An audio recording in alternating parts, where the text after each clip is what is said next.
dalam perjalanan belum 20 tahun. Dari tahun 2002, 2020 kalau nggak salah itu 21, meletup. Tap. Lembaga yang macam-macam menilai Al-Zaitun, di sana ada teroris. Itu sudah selesai sejak 1962. Pimpinannya mempertanggungjawabkan.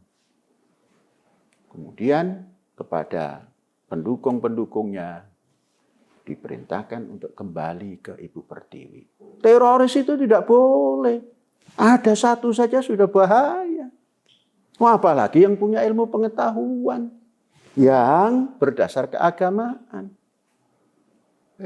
Lebih besar lagi bahayanya. Nah, mestinya nggak akan diresmikan kalau ada intel-intel daripada kepresidenan itu melapor.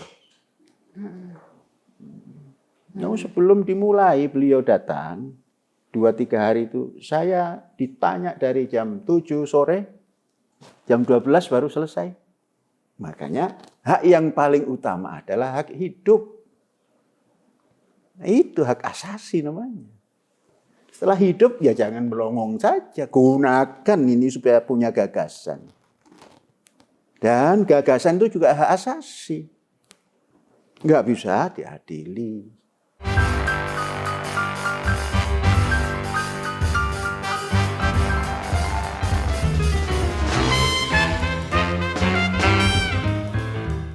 Halo pemirsa Cokro TV, bersama saya Nong Darul Mahmada dalam program acara Seruput Kopi. Kali ini saya bukan di studio Cokro TV seperti biasanya, tapi saya langsung datang ke lokasi narasumber saya, yaitu di pesantren atau Ma'had Al-Zaitun yang sekarang sedang kontroversi, sedang rame diperbincangkan di publik. Dan saya langsung ketemu dengan pimpinan Ma'had Al-Zaitun, yaitu Syekh Abdussalam Panji Gumilang. Alhamdulillah. Assalamualaikum. Waalaikumsalam warahmatullahi wabarakatuh. Terima kasih. Merdeka. Merdeka. Ini kalau boleh saya tanya, ini saya ingin masuk ke kontroversi hal yang lain selain pemikiran yang tadi ya. Ini soal sosok, soal profil Syekh ini. Jadi dianggapnya Syekh ini salah satu yang membuat kontroversi itu juga karena keterkaitan dengan NII, ya, Negara Islam Indonesia, dan dianggap sebagai tokoh sentral. Dan terus terang nih, Syekh Cokro itu pernah mewawancarai yang namanya Ken Setiawan. Saya yang wawancara Ken Setiawan, dan dia mengaku sebagai pernah di sini gitu kan, dan aktivis NII, dan dia mengatakan bahwa Al-Zaitun adalah pusat dari NII dan tokoh sentralnya adalah Syekh. Nah, ini saya ingin mungkin mengkonfirmasi itu benar nggak sih? Begini. Jangan dijawab benar dan tidak benar. Cerita dulu. Cerita ya. Nama yang disebutkan tadi, saya tidak kenal. Dan kalau memang pernah di sini itu bukan pasar.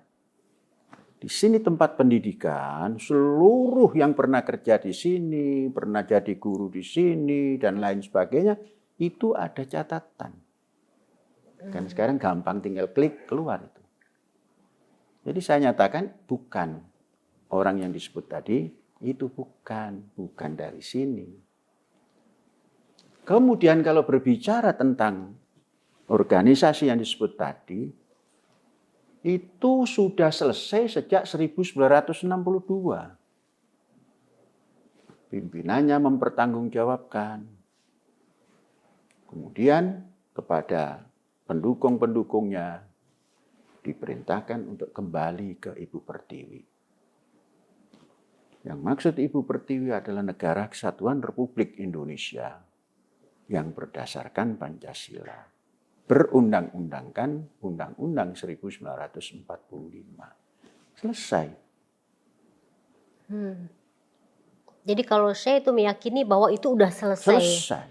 Termasuk misalnya orang-orang yang terlibat di organisasi itu juga Saya tidak paham orang-orang yang terlibat itu. Hmm. Saya tidak paham. Kalau misalnya saya mengutip apa yang disampaikan oleh Ken, mohon maaf ini ya. Iya. Jadi kalau dia itu bercerita bahwa diyakini sampai sekarang NII itu masih ada. Karena lembaga dia punya lembaga namanya NII Crisis Center. Itu mewadahi para korban dari NII yang istilahnya itu dalam tanda kutip sudah tersadarkan. Sehingga ada keyakinan bahwa organisasi itu masih ada. Tidak seperti yang tadi oleh Syekh diceritakan gitu. Bahkan dia bilang bahwa di Al Zaitun ini meskipun katakanlah ini lembaga formal seperti yang tadi diceritakan oleh Syekh, sangat transparan, semuanya tercatat dan lain-lain. Sebenarnya katanya di bawahnya itu ada sel. Jadi kayak sistem sel. Bisakah hidup dua lembaga yang berbeda, yang antagonistis, yang hari-hari dalam satu tempat? Bisakah itu hidup? Hal yang tidak mungkin.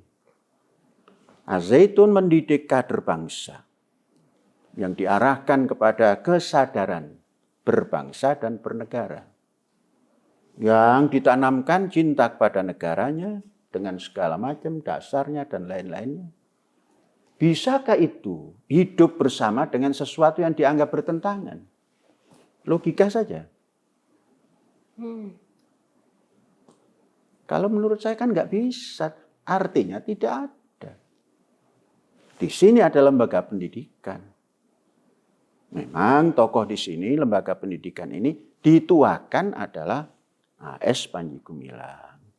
Dan namanya bukan kiai karena dituakan, ya Syekh. Syekh itu orang tua. Guru. Ya tidak, kadang-kadang juga bukan guru.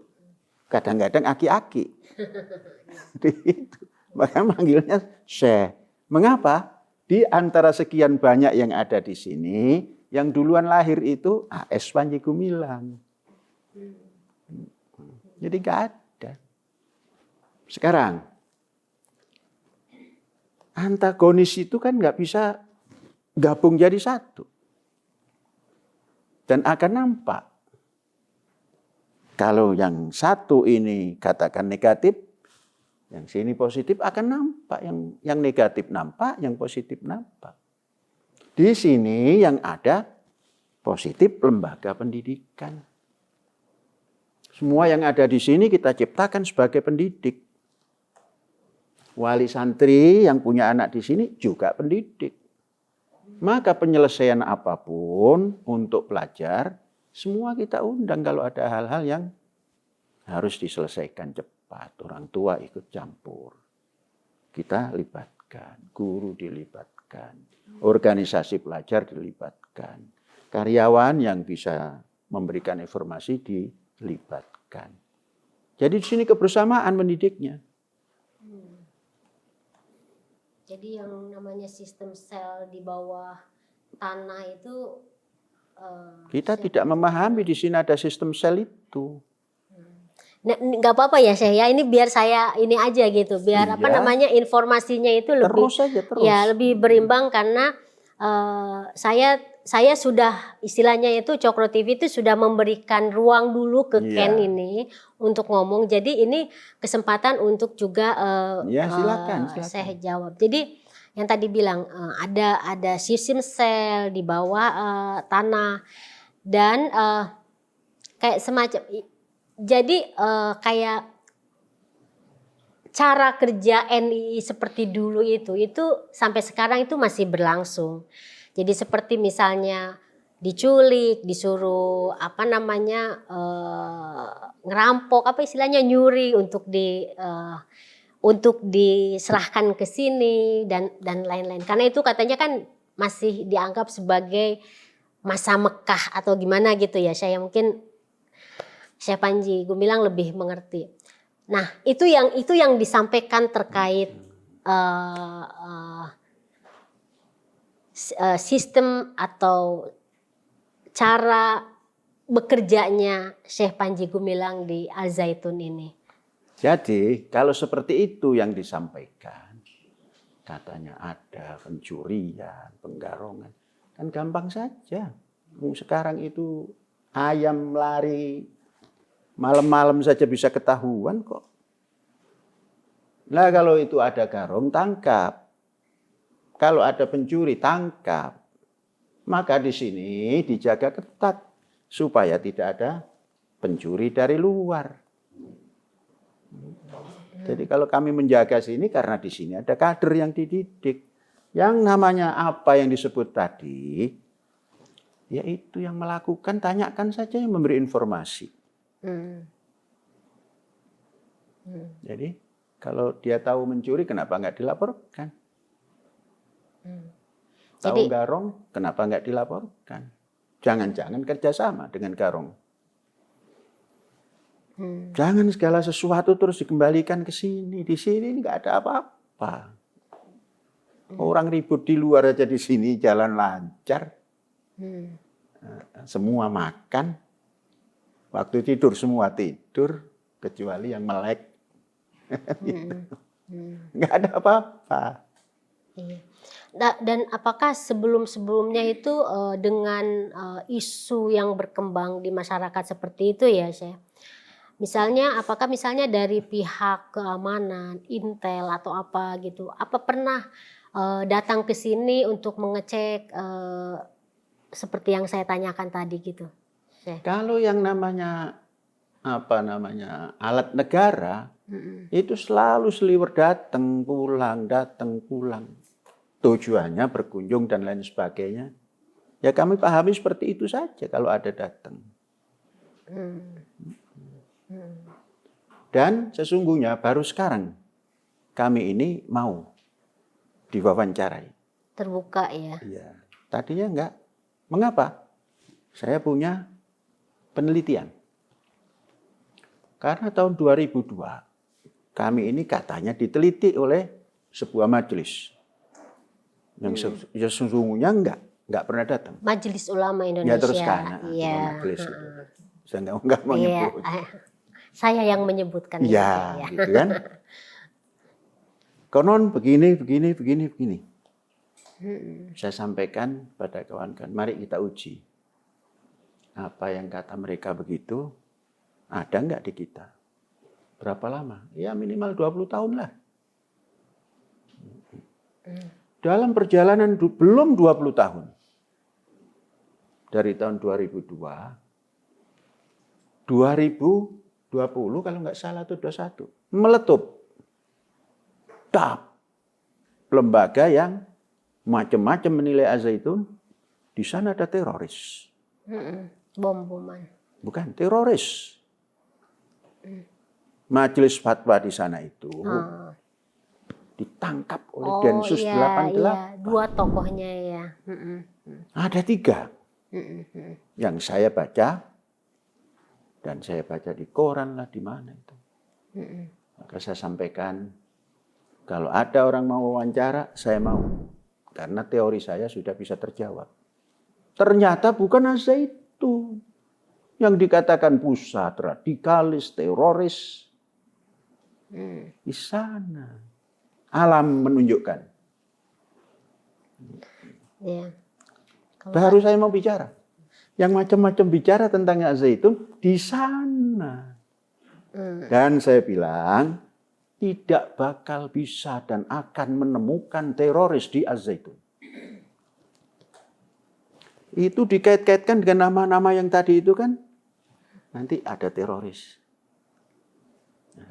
Ternyata terorisnya ada di sana. Bagaimana itu? Logikanya bagaimana itu?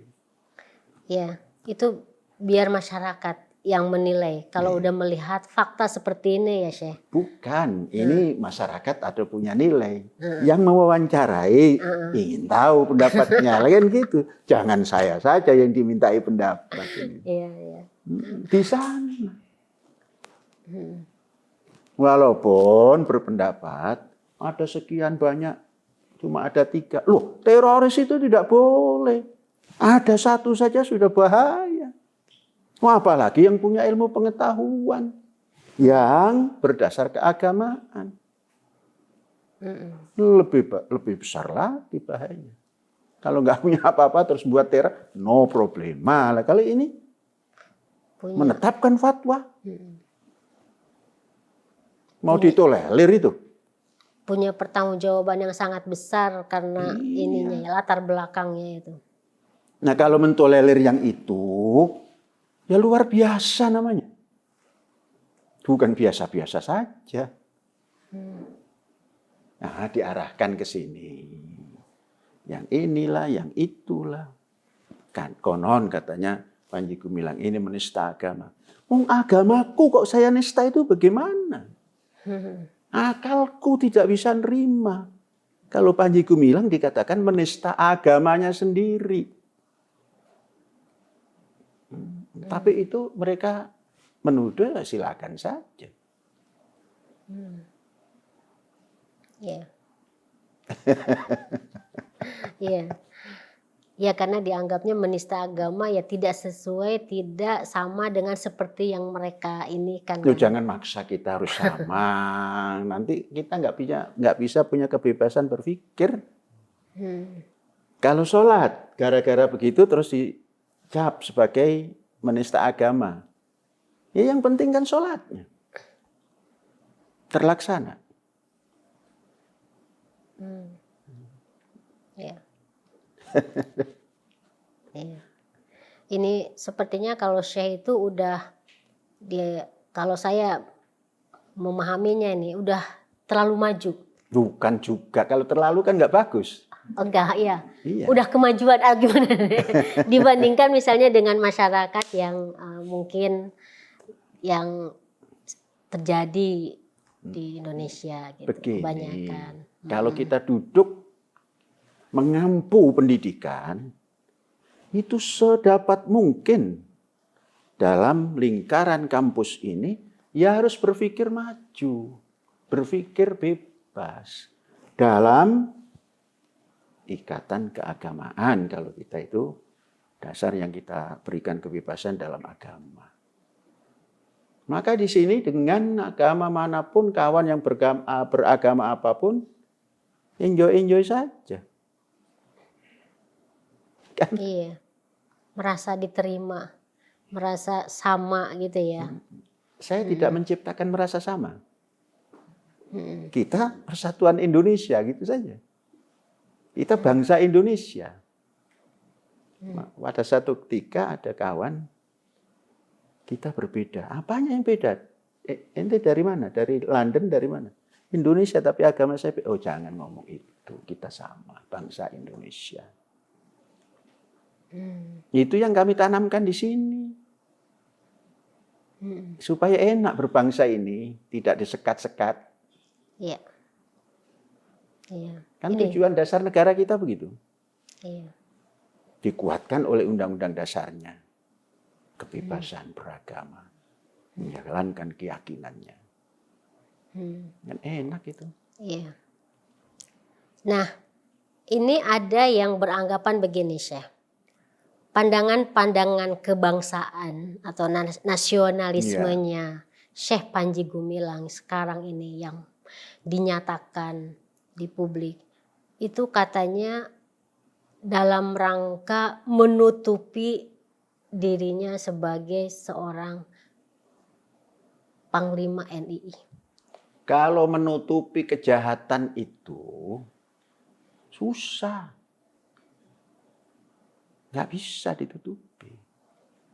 Kalau keyakinan itu nggak bisa dibendung. Kejahatan nggak bisa ditutupi. Keyakinan nggak bisa dibendung. Lah ini keyakinan maka nggak terbendung. Nah kalau saya menyatakan diri sebagai cinta tanah air, tidak siapapun yang bisa membendung. Kalau saya masuk dalam kelompok yang dikatakan nasionalis, tidak siapapun yang bisa membendung. Kalau kita makan, kita sudah kenyang, lantas dipaksa makan, tidak bisa. Jadi keyakinan berbangsa ini keyakinan. Ya. Tapi kan sebelum Syekh Panji Gumilang berada di posisi keyakinan seperti ini, kita kan tahu dari profil Syekh itu misalnya harus diakui bahwa misalnya sebelumnya merupakan tokoh sentral dari NII misalnya kan, yang kemudian kembali ke tanah air. Nah, apa yang membuat Syekh Panji dulu misalnya itu terlibat di NII dan kemudian menjadi senasionalis, sepatriotik sekarang? Gini, tahun 62 sudah selesai. Iya. Saya masih sekolah di Gontor sana. Lah kok bisa masuk ke situ? Adapun melanglang buana itu tugas. Itu pun baru saya mulai tahun 80. Tugas apa itu? Saya mempunyai tugas di Robitoh Alam Al-Islam. Hampir 10 tahun. Dan saya gunakan ketika itu untuk memahami pendidikan di luar negeri. Karena saya punya kesempatan setiap tahun itu mendapat tiket, digunakan sekeluarga, bisa pulang. Ya, lebihannya karena dikasih uang waktu itu bukan tiket. Saya belikan untuk langlang buana melihat pendidikan, melihat pembangunan, melihat dunia Islam. Nah, modal itulah yang kemudian tahun 90-an, 89, saya pulang. Saya serahkan, saya menyerahkan mandat, saya pulang. Loh, kenapa? Saya mau mendirikan pendidikan. Itu menyerahkan mandatnya ke? Iya, ke pusat ke Mahad, ke Rabitahnya itu ya. Menyerahkan mandatnya gampang saja. Yang kirim surat saya pulang ke Indonesia dan tidak lanjutkan tugas. Nah, yang menugaskan dulu pimpinan Rabitoh Alam Islami Indonesia, Bapak Muhammad Natsir.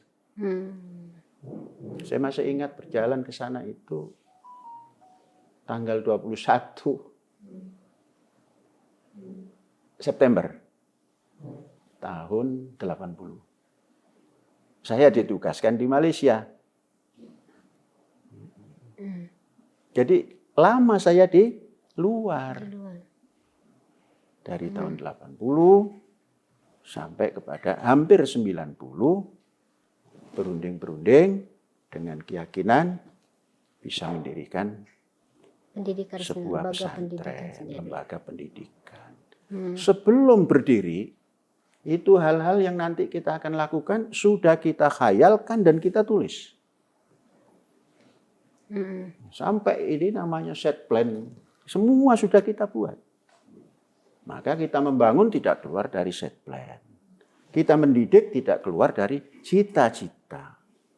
Kemudian kita sampaikan kepada Departemen Agama. Tatkala sudah tersiapkan lahan di sini. Dan untuk mendapatkan lahan di sini juga bukan semudah yang hari ini dikatakan orang. Bertahun-tahun saya tinggal di dalam gubuk di sini. Untuk menunggu orang yang mau menyerahkan lahannya untuk dialih kepemilikannya. Jadi kalau melihat Az-Zaitun hari ini memang enak saja. Jadi kalau misalnya boleh diceritakan lagi, di-clearkan lagi, diperjelas lagi, Al-Zaitun ini lahannya ini sebenarnya sudah disiapkan sejak jauh-jauh hari oleh Syekh gitu ya? Sebelum berdiri kami siapkan. Dulu itu ini punya siapa? Punya rakyat. Punya warga di sini gitu ya? Dan tempat ini bukan seindah hari ini. Saya masuk sini itu di luar apa namanya mobil, ya setengah jam aja sudah kering, nggak ada tanaman.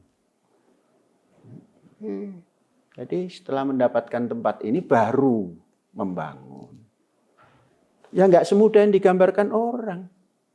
Soalnya kalau di luar itu kan desas-desusnya itu, Syekh misalnya ini tuh binaan BIN, binaan Intel gitu. Ya bagaimana BIN kok membina saya itu? Ya membina warganya sana untuk mencari ABCD. Bagaimana? Seorang yang ingin mendirikan pesantren kok binaan BIN itu. Kalau misalnya dananya itu, Syekh itu dari mana di awal-awal itu? Ya awal-awal ya apa yang ada. Hmm. Apa yang ada. Kan nggak banyak sesungguhnya. Yang mahal itu kemauan.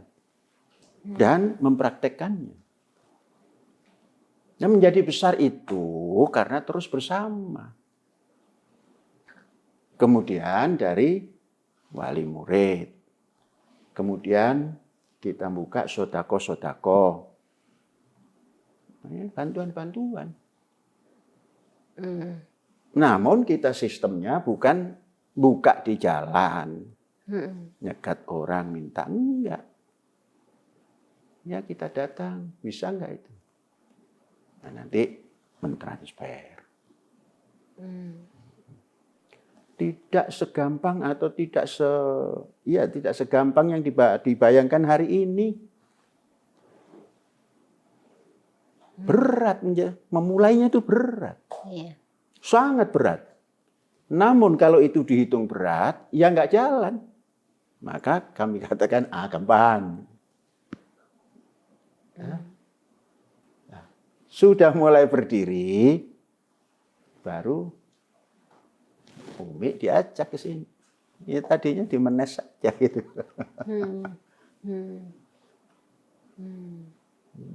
Jadi itu nggak benar kalau, ini saya cuma ingin negasin aja ya, Syekh. Jadi ini nggak benar bahwa misalnya pembangunan di awal Al Zaitun ini tuh didapatkan dari setoran-setoran para aktivis NII yang bekerja dalam tanda kutip ke yang macam-macam tadi, iya, yang hasil macam-macam yang di macam-macam awal-awal. tadi. Iya, Nggak iya. ada kalau hasil macam-macam itu. Masa mendirikan pendidikan, kemudian macam-macam begitu sumbernya, nggak berdiri, nggak berdiri. Iya. Jadi ini ya karunia Allah lah. Nah yang menarik itu juga kan bahwa pesantren Al Zaitun diresmikannya itu oleh Presiden Habibie ya. Betul. Waktu itu udah presiden ya. Ya. Nah itu menunjukkan bahwa Syekh itu punya link atau hubungan atau kedekatan yang bagus sekali dengan pejabat katanya. Apakah itu juga ya, begini. ada? Kalau sampean melihat saya anti pejabat, nanti ini teroris, anti pejabat. Nah, terus kita bisa minta Pak Presiden meresmikan, wah ini kerjasama dan Presiden. Yang logika lah, yang logik saja lah. Presiden itu kan presiden kita.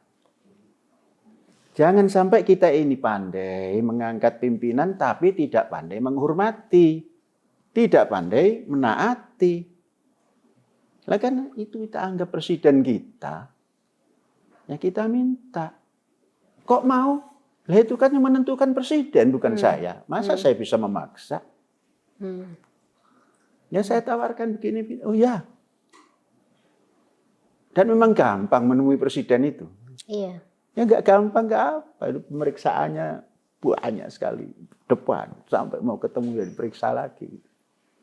Kan sampaikan Pak, ini ada pendidikan begini, bagaimana kalau Bapak yang meresmikan? Saya resmikan. Artinya mendapat dukungan kan? Kalau bersedia beliau Lah datang kalau ke sini. presiden terus meresmikan, masa kalau nggak mendukung mau meresmikan?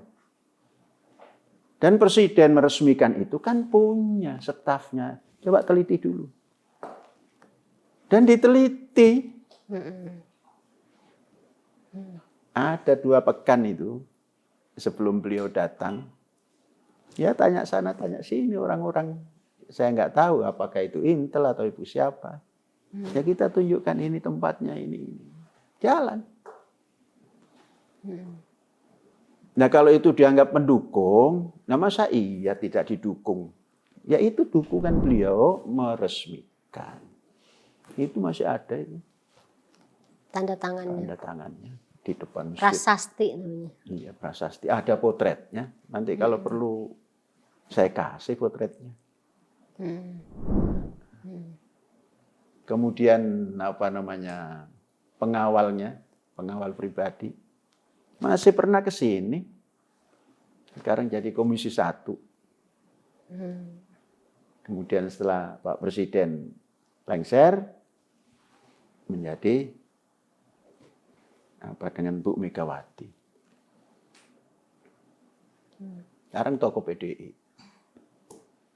Siapa itu? Itu di Komisi 1, Pak TB Hasanuddin. Oh iya, Pak TB Hasanuddin. Dari Jawa Barat kan ininya. Tahu beliau. Beliau tahu. Iya. Jadi semestinya isu soal NII itu di awal ketika ini diresmikan sebenarnya mestinya udah clear ya, Syekh? Iya, mestinya nggak akan diresmikan kalau ada intel-intel daripada kepresidenan itu melapor. Nah, sebelum dimulai beliau datang 2-3 hari itu saya ditanya dari jam 7 sore, jam 12 baru selesai. Ditanya macam-macam bertanya. Dan mungkin karena yang mau diresmikan satu tempat itu belum selesai, saya bilang 2 kali 24 jam selesai. Datang lagi, selesai betul.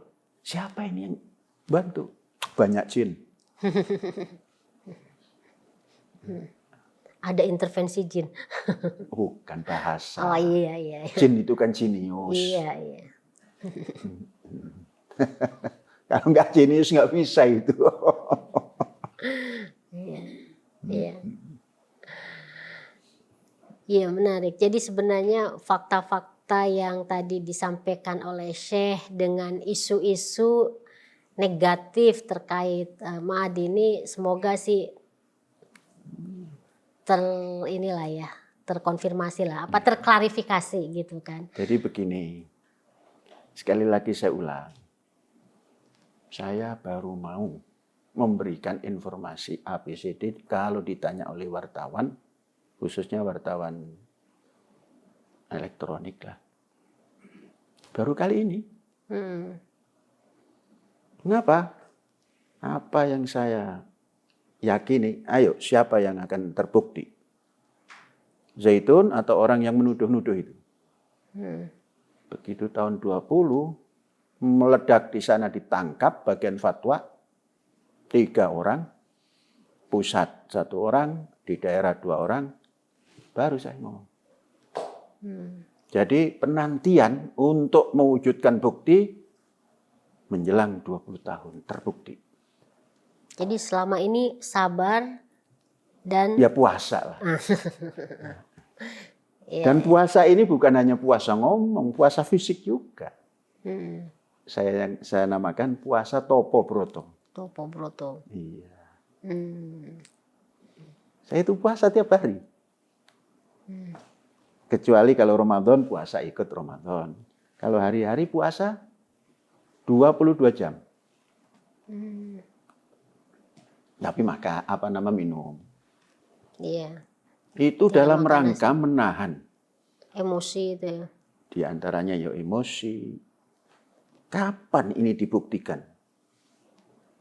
Nah, belum sampai 20 tahun, menjelang 20 tahun sudah terbukti. Di sana teroris, di sini meningkatkan kualitas kader bangsa. Saya berbuat semuanya itu membangun jiwa, membangun raga untuk Indonesia. Persis anthem kita. Bangunlah jiwanya, bangunlah badannya. Untuk siapa? Untuk Indonesia Raya. Saya konsisten. Anak-anak pun ngikuti. Untuk apa kamu belajar? Oh, untuk Indonesia Raya. Merasa ada hasilnya kalau anak-anak sudah bersikap begitu. Kecil itu, sesungguhnya kecil. Tapi dari situ bangsa Indonesia bisa bangkit. Jadi tahun 17 atau tahun 12 itu. Mulai saya masukkan 3 stansa. Lebih lagi hebatnya anak-anak. Semangatnya ya. Bukan semangatnya saja. Nasionalismenya. Coba. Tatkala awal hanya paham Indonesia tanah airku. Itu sudah bagus. Ternyata tanah air seperti apa Indonesia ini? Indonesia tanah yang mulia. Oh, Indonesia tanah yang kaya. Wah, terbersit lagi. Wah, aku bangsa Indonesia. Tanahnya mulia, tanahnya kaya. Di sana aku berdiri untuk selama-lamanya. Maka tidak ada yang ingin jadi anggota luar negeri. Saya mau jadi anggota Arab sajalah. Nggak ada di sini. Untuk Indonesia semua. Dinaikkan lagi. Indonesia tanah yang suci. Wah, betul saya. Ini ayo kita baca. Tanah kita yang sakti. Bagaimana tidak sakti seorang presiden memimpin ribuan pulau. Dan bisa diatasi. Sakti. Presidennya sakti, negaranya sakti. Nah, apalagi nanti PSI dapat kursi banyak bisa memilih presiden. Amin itu. Alhamdulillah. Alhamdulillah. Jadi begitu. Tanah yang suci. Tanah kita yang sakti. Nah, di sanalah aku berdiri. Jaga ibu sejati. Indonesia tanah berseri. Keren banget itu ya, W.R. Supratman penciptanya ya. Mbah Wage Supratman. Mbah Wage Supratman. Rudolf itu rebu. Karena ingin masuk sekolah Belanda, kata abangnya yang kenil itu, jangan rebu, Rudolf saja. Rebu Wage Supratman jadi Rudolf Wage Supratman. Itu yang saya telisik daripada sejarah kehidupan beliau. Sudah menciptakan syair sebegitu indahnya ya. Mengapa kita tidak tanamkan di generasi muda? Maka saya pernah menyampaikan, mestinya ini diinternalisasikan ke seluruh pelajar. Di sini pagi mau masuk 3 stansa. Karyawan mau kerja 3 stansa. Selesai kerja kalau karyawan 3 stansa. Baru menyampaikan laporan hasil kerja. Dengan 3 stansa itu gampang untuk mengarahkan arah pendidikan. Bayangkan, ribuan pelajar tinggal di satu tempat hari-hari. Kan harus disiapkan metode. Iya. Kan metode 3 stansa itu disampaikan, waduh luar biasa itu. Kalau Indonesia seluruh pelajarnya seperti itu, nggak tawuran. Iya. Ya, nggak ada tawuran. Sini nggak ada tawuran. Karena apa? Disiapkan semua. Lapangan olahraganya itu 7, sepak bola itu. Lapangan sepak bola itu ada 7. Lapangan hoki 3, 4 dalam gedung. Kemudian yang namanya voli banyak. Yang namanya basket banyak. Dulu pernah ditanya oleh Menteri Pendidikan, Malik Fajar. Banyak amat saya. Iya, kalau yang di dalam ini cuma 100 orang. Ini kan 5.000 orang. Jadi tidak ada kesempatan untuk nganggur. Jadi olahraga, kamu pukul. Tapi mukul bola. Maka namanya bola voli. Selesai. Nggak pakai mukul kawannya. Nggak ada bully, nggak ada pelonco di sini. Nggak ada. Di sini penerimaan murid baru mengenalkan kemahat itu nggak pakai macam-macam, pakaian smart. Yang biasa belum pakai dasi dan jas, punya dasi, punya jas. Ayo tampil. Yang baru masuk diarahkan seperti itu. Jadi dia senang. Wah, saya pakai jas. Di rumah nggak pernah pakai jas. Wah, pakai dasi. Wah, sehnya juga pakai dasi. Oh, sehnya pakai jas. Jadi ngajaknya gampang. Jadi mereka sangat confidence ya. Itu termasuk juga santri perempuannya juga, siswi perempuannya juga. Ya, pakai jas. Ya, yang perempuan laki-laki pakai jas, maka ini pakai kerudung-kerudung yang nggak semat. Pakai jas. Sekolah pakai jas. Makanya aneh katanya. Nggak aneh, nggak apa. Ini untuk pendidikan. Nah, kalau kita tampil compang-camping kan kasihan anak-anak ini. Kader ini. Penerus. Iya. Jadi sekarang berapa total yang Kalau penghuni total 7.500 sampai 8.000. kalau santri atau Kalau siswa-siswinya? santri 5.000 sekian. Dan mereka dari latar belakang berbagai ini macam kita ini ya. masuk ke sini nih, kita ciptakan semua, tidak ada high class, tidak ada low class. Semua sama. Maka tidak diciptakan, oh ini anak orang kaya, oh ini anak orang miskin, nggak ada. Untuk ininya juga biaya SPP segala macam itu di sini diminta membayar $3.500 untuk 6 tahun. 6 tahun. Kemudian kita berikan makan. Makannya ya oke lah. Karena dulu saya kelaparan waktu sekolah itu. Ini nggak boleh ada lapar. Terus diberikan makan dan diberikan tempat tidur yang baik. Dalam asrama itu paling banyak itu 10. Satu kamar 10 orang. Paling banyak. Ukuran 9 kali 12, 8 kali 12. Ada kamar tidur susun. Itu cuma untuk 5 apa namanya dipenti susun. 5 susun ya. Kemudian di depan kita siapkan meja untuk diskusi dan belajar. Kita siapkan lemari tempat pakaian, kita siapkan rak untuk tempat buku. Di dalam itu ada kamar mandi 3. Satu kamar itu 3 kamar mandi. Jadi 3 untuk 10 orang gitu untuk kan? Untuk 10 orang. Untuk 9 karena gurunya tidak, guru yang mengawal di dalam kamar tidur itu, guru pembimbing, itu nggak mandi di situ. Ada tempat sendiri untuk guru. Ya, jadi confident mereka. Iya. Nggak pakai ngantri mandi. Nah, kalau dulu saya ngantri. Iya. Jadi ini benar-benar pesantren enak ya? Bukan pesantren enak. Dibandingkan saya kan pesantrennya nggak enak. Nah, selain dari santri gitu, misalnya apakah Mahad ini juga terbuka untuk menerima sumbangan-sumbangan atau donasi dari luar? Gitu? Jangan sombong lah, masa sumbangan kok nggak diterima, itu namanya sombong itu. Ya diterimalah, sampai nyumbang juga saya terima. Ya umpamanya lebihan cokro kok banyak, kirimkan ke Zaitun, terima. Kayaknya kebalik. Iya. Jadi kembali yang ke kontroversi ya.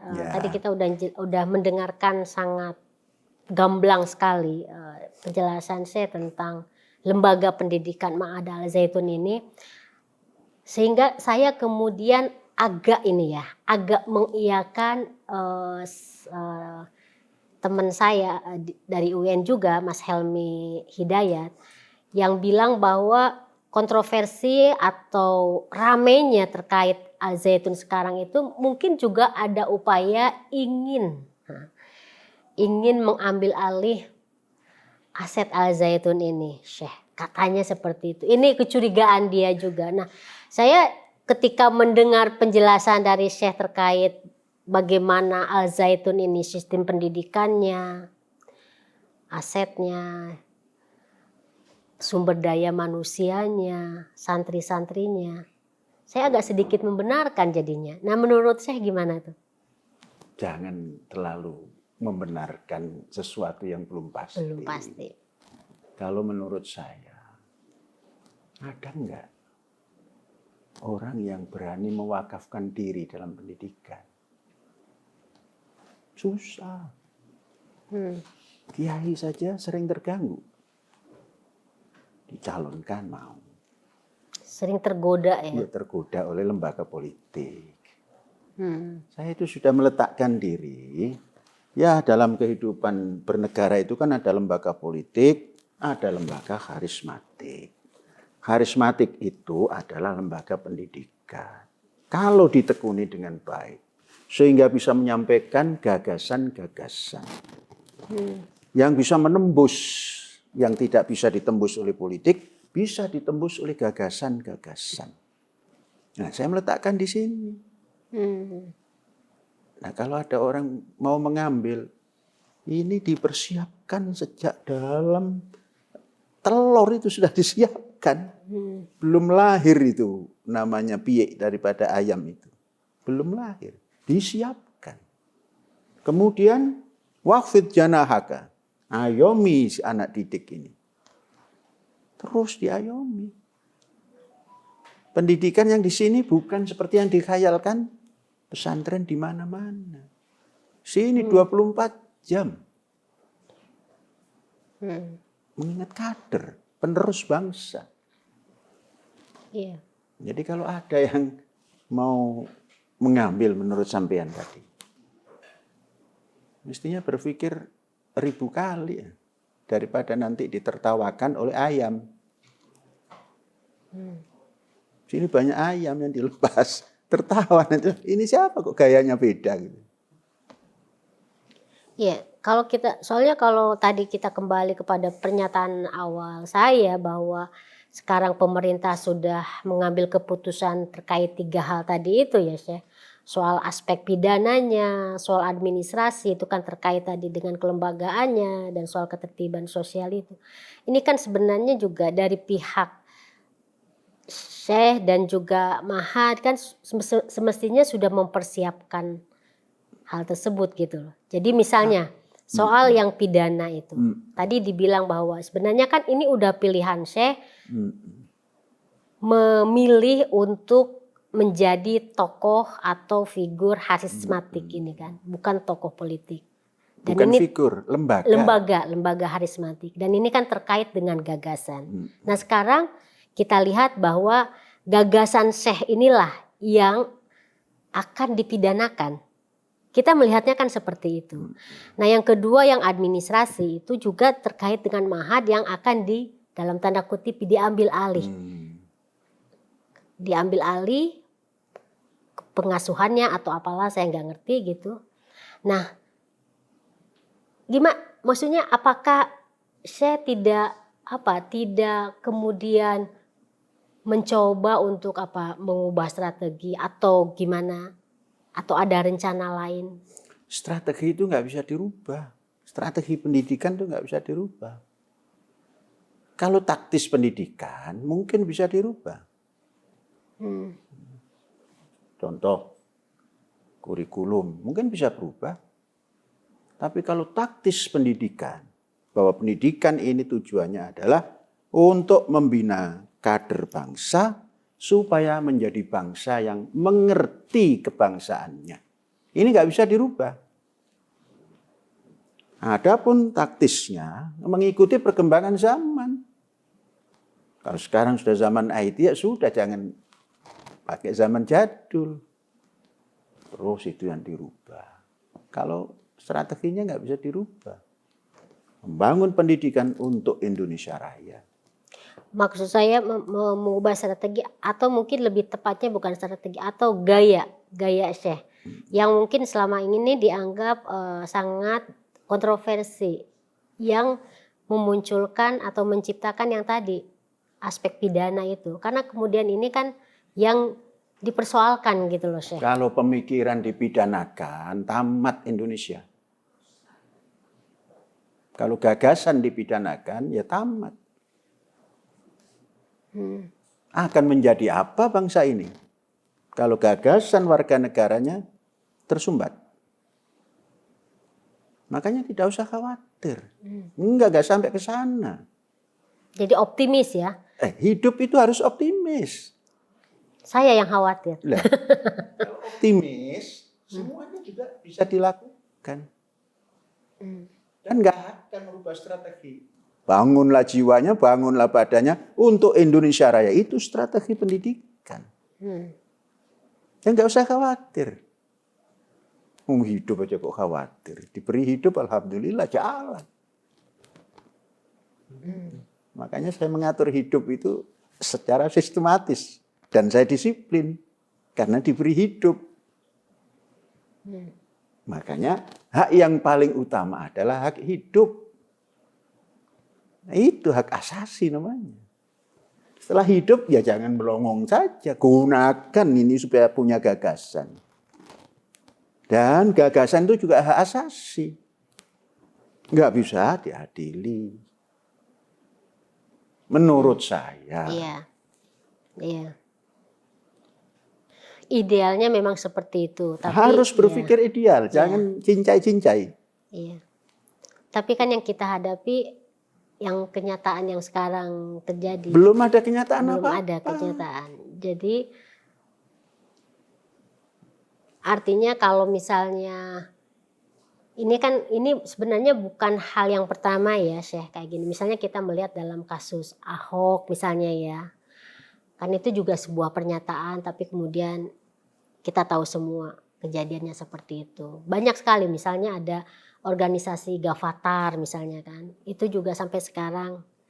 Jadi maksud saya itu adalah peristiwa kontroversi yang terjadi pada Syekh dan Ma'had Al-Zaitun ini kan sebenarnya bukan yang pertama gitu. Jadi ini yang saya tadi khawatirkan gitu. Makanya saya tanya apakah misalnya dengan pelajaran-pelajaran yang sudah pernah kita alami pada orang-orang dan kelompok-kelompok yang juga diprotes oleh masyarakat yang sama gitu.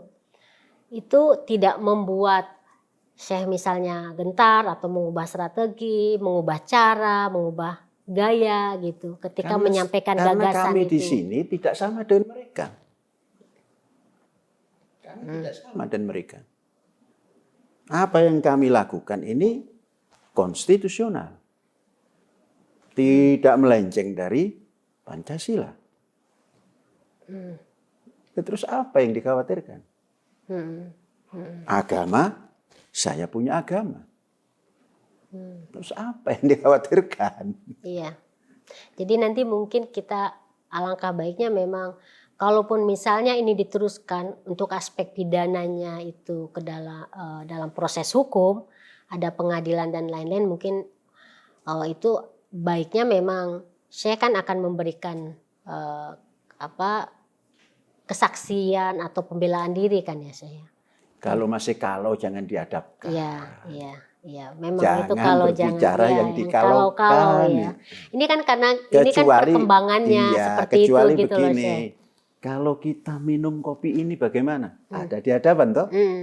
Ya, tinggal seruput kopi. Kalau yang lain-lain yang seperti tadi jangan dikalaukan. Tapi saya kan karena berdasarkan yang pernyataan Prof. Mahfud tapi itu. berdasar pernyataannya kan belum pasti juga.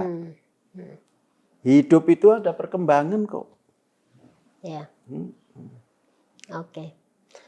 Jadi intinya sebenarnya dari Syekh Panji Gumilang dan Ma'had Al-Zaitun ini masih tidak terlalu meresponi yang soal keputusan dari pemerintah itu ya? Tidak ada keputusan dari pemerintah.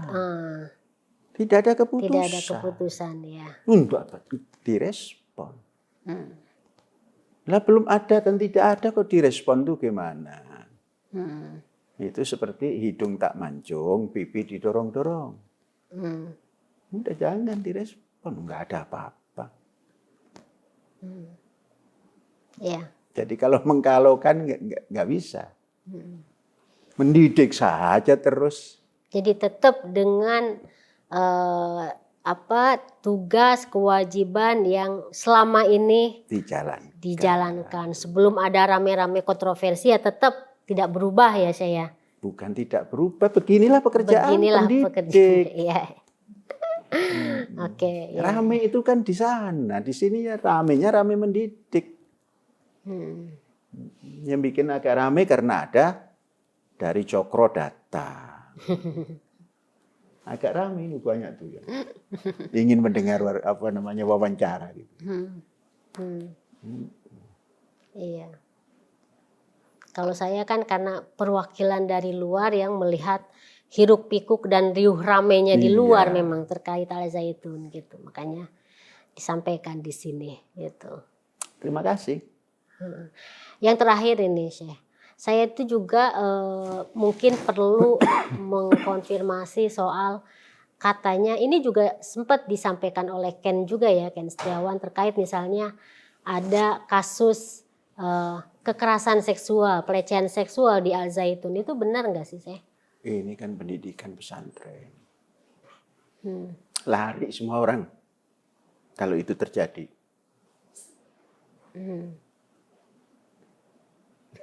Iya. Dan itu namanya informasi yang menyesatkan. Jadi korban yang bersuara atau melaporkan sebagai korban kekerasan seksual dari sini tuh menurut Syekh itu gimana? Apa nggak ada? Apa gimana? Gitu? Begini, pernah ada hal-hal seperti itu, terus ke polisi, diselidiki ke polisi nggak ada. Jadi udah sempat dibawa ke polisi. Bukan gitu. dibawa, mereka melapor, Si korbannya kan? ditangani oleh polisi. Selesai nggak ada bukti.